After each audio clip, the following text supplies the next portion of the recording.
Good morning. I'm Harley Schlanger from the LaRouche Organization with your daily video update for today, which is June 20th, 2022. Well, I hope you had the opportunity to watch at least some of our weekend conference, the Schiller Institute online conference. If you did not, the whole event is archived and available at the homepage of the Schiller Institute. The topic was, there can be no peace without the bankruptcy reorganization of the dying transatlantic financial system.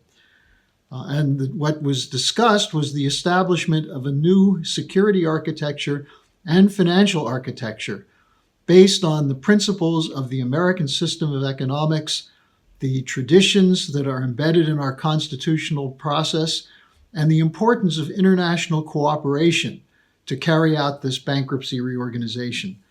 There were 31 speakers from 12 countries who spoke, and they engaged in an extensive dialogue and question and answer session. Helga Zepp-LaRouche, the founder of the Schiller Institute, urged that we circulate the videos as widely as possible, as they provide what she called a counterpole to the synchronized media, which present nonstop lying narratives which are completely decoupled from reality. Well, in this, reality is our great advantage, especially given the developments on the strategic and economic front. This discussion was especially timely. We're already in the collapse of the financial system. An orderly bankruptcy reorganization is preferable to the efforts of the Great Reset to consolidate a global central banker's dictatorship to bail out corrupt swindlers who profit from the global casino economy. That's what the Great Reset is all about. And the problem is that it's preferable to act now than to wait until after it implodes in chaos, because millions, hundreds of millions of lives are at stake, and there's no certainty that the outcome will be positive. So step one is to move to establish cooperation among sovereign states for orderly bankruptcy reorganization, and to reestablish sovereign banking systems to generate credit for physical economic production. Step two is to end the strategic situation dominated by the US, UK, NATO support for continuing the war to weaken Russia and to expand their efforts to contain China. First of all, it's not weakening Russia. Russia is emerging stronger. Secondly, it's backfiring in the West with the inflation, the shortages, and the overall effects of being in a wartime economy. And third, it's causing death and misery for Ukrainians, which the West claims it's defending, but which it's using as a battering ram, the population of Ukraine, as a battering ram against Russia in what will ultimately be a failed effort unless we end up in a nuclear World War III. Now, let me give you a couple of quick updates on these fronts to just amplify the importance of what we're mobilizing to accomplish now with this shift to a new architecture. First, on the economy. Russia's President Putin has described Western reactions, including sanctions, energy embargoes, and the Green New Deal, as suicidal for Europe. Now, Russia cut gas shipments over the last few days to Germany and Italy. What's the response of these Western governments? Well, they're talking about emergency plans, including cutting off energy for industry, an example of suicide, rationing for private households, lowering temperatures in the winter because they won't have enough energy to keep homes warm. There's no plan to deal with food shortages. No emergency planting, nothing. And all of these things will increase the inflation, which is now robbing people of their life's savings.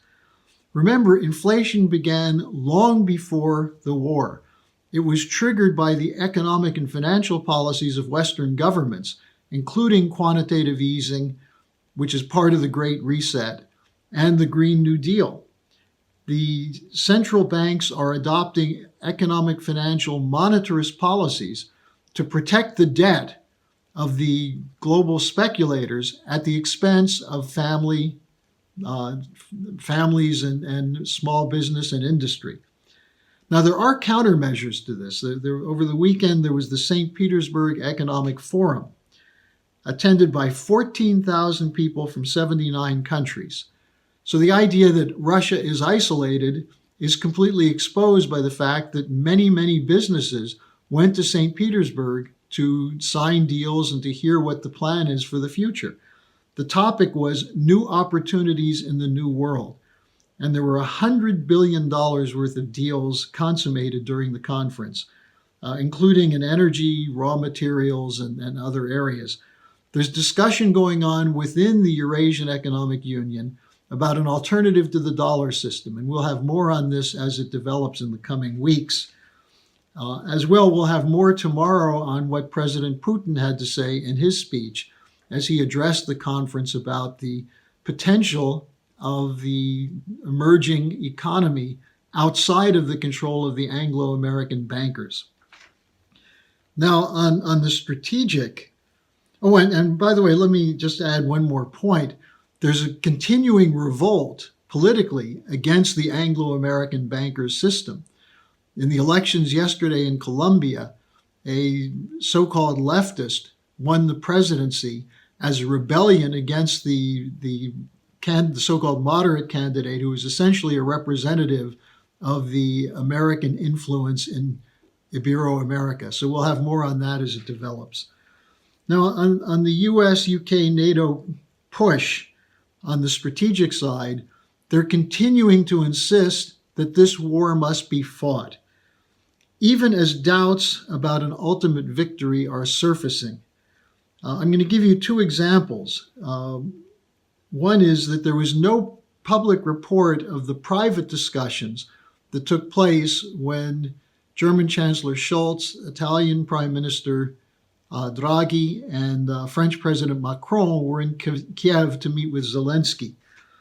There's speculation that even as though they were promising more support for the war, they were pressuring him on moving toward a diplomatic resolution.